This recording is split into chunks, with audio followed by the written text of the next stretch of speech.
The final segment of Calculus 3 for our course is going to be talking about the idea of vector calculus. And before we can start talking about differentiation, integration, domain, range, etc. with respect to vector calculus and multivariate vector functions, we're going to talk about the idea of what a vector field is. I'm assuming that a lot of you have probably seen what a vector field is, either in your physics classes, even if you were suffering through differential equations, you might have seen vector fields. A vector field is basically going to be a group of vectors, it's a function of vectors, that are based off of the unit vectors. And we can see that a unit vector in 2 dimensions can be defined very easily by some function of x, y in 2 dimensions, and then some function g of y in 2 dimensions, multiply those by the I and the j, or in other words, we just get this function, this vector field f, which is equal to some function in terms of x and y plus some function of terms of x and y. And let me give you just a really basic example of what that might look like in 2 dimensions. So let's say for some reason we have this function, I'm going to call it capital Fy, just to denote it as a vector field. And let's say we have the function xi plus yj. Now this isn't just a point, this is a vector at the point xy. So essentially what you do is, if you wanted to go through and find the vector, you would go through and plot the point, and then from that point you would plot the vector. So for instance, the point, let's say at the point 0, 1, then the vector, if we were to call it v, would be equal to 0i plus 1j. Right? And if we were to graph that on a 2-dimensional plane, so that would be, oh, excuse me, let me erase that really quickly. So the vector v would be, in this case, xi plus yj, and then for this particular example, the vector would be 0i plus 1j. And so we would go to the point 0, 1, and then what we would do is we would just draw a vector going 1 unit up. Right? And that would be a straight line. Right? But that's exactly what it would look like. Now this would have to be the point 2, so just imagine that. Another point, let's say we went to the point 1, 1. Well, that would give us I plus j.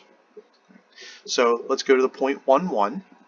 And what you would do is you would just move 1 unit to the right and then 1 unit up, and our vector would look like this. Okay? And it would terminate at the point 2, 2. Just as one final example, let's say we had negative 1, 1. Well, that would be negative I plus j. So we would go to the point negative 1, 1. And then what that would mean is we would go down, or we would go left 1 unit and then up 1 unit. So our vector, we would look something like this at that point. Okay, that would have to be the point negative 2, 2. So that's how we would plot a vector field by hand. Now obviously it's extremely tedious.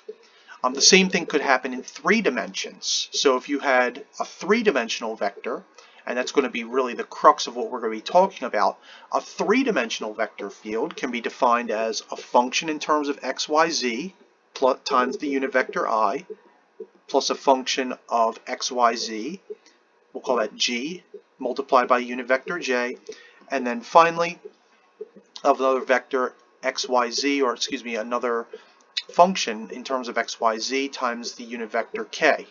Or just for shorthand, we could just use vector f equals fi plus gj plus hk, where I, j, and k are the unit vectors in the x, y, and z direction. I could give you an example of that as well if necessary, but what we usually do is we just usually use technology to just generate these vector fields. In real life, where do we use vector fields? Well, vector fields are used all the time. Airflow. So if you think about an airplane and it's cutting through the wind at a specific velocity in an X, Y, and Z direction, that would be an example of a vector and a vector field with the wind. Water flow through a tube. And also it would probably depend upon the slope of that or what other forces are governing it. Electromagnetism.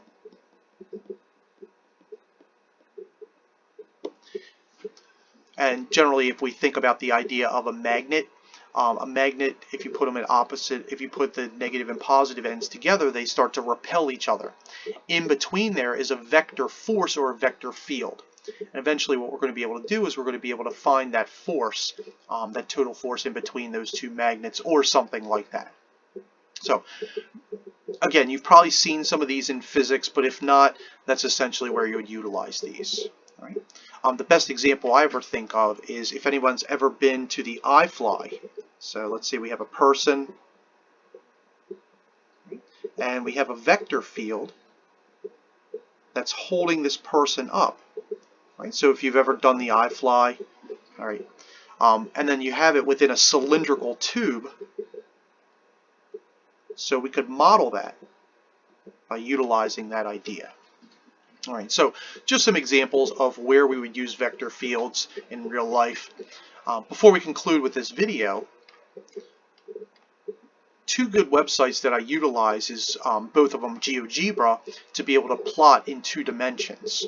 So if you go to both of these websites, you can plot the functions very easily. Okay. If you have any trouble, just email me so I can help you use it. But literally, there's no programming. All you have to do is just type in the coefficients of the I, J, and K.